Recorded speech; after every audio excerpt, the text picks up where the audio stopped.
એક માર ખાય છે, 8 મારે છે. પણ તોય કહું કે ભડના દીકરાએ કઈ માફી બીફી નથી માંગી હો. એ મર્દગાનગીનું કામ છે, એક વાત સમજજો. મારવું અને માર ખાવું ને એ બે મર્દાનગીનું કામ છે. છેતરીને મારવાના પ્રયત્ન કર્યા, છેતરીને, અને વિડીયો બનાવીને એક દહેશત ઉભી કરવા માંગતા હતા. નહીં તો સ્વાભાવિક રીતે બને કેવું માર ખાવા વાળા હોય એના પરિવાર વાળા વિડીયો ઉતારી જાય. શું કામ? કે ભાઈ આ મારવા વાળો હતો.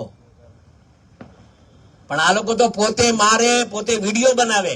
એનું દુઃખ હતું મને મિત્રો, એ મને ખટકી ગયું હતું અહીંયા મગજમાં. મેં કીધું આવી દાદાગીરી સહન નહીં થાય. એ પછી કોઈ પણ હોય, એ પછી કોઈ પણ હોય, એવી દાદાગીરી નહીં.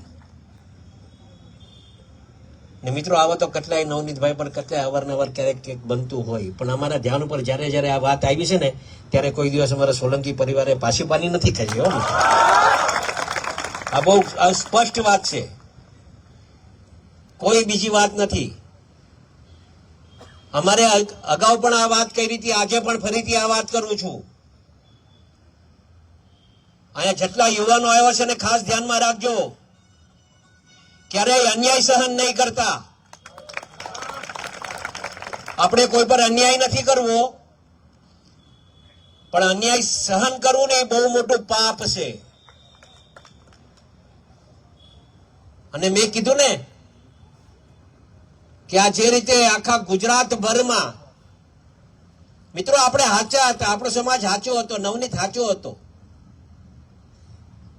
અને એના હિસાબે 18 વર્ણ આપણા હારે હતા. કોઈ એમ કહેતું હોય કે આ સમાજ તમારા હારે નથી, એવું નહોતું. આપણે નામ નથી આપવા, પણ દરેકે દરેક સમાજને એવું લાગ્યું કે આ ખોટું થઈ રહ્યું છે. અને એમાં આ તો કહેવાય ને, ન્યાય અને અન્યાયની લડાઈ હતી. અને ન્યાય ઈશ્વર જોતો હોય ને, અને ઈશ્વરે આપણે ન્યાય આપ્યો છે. મિત્રો એક વાત સમજજો.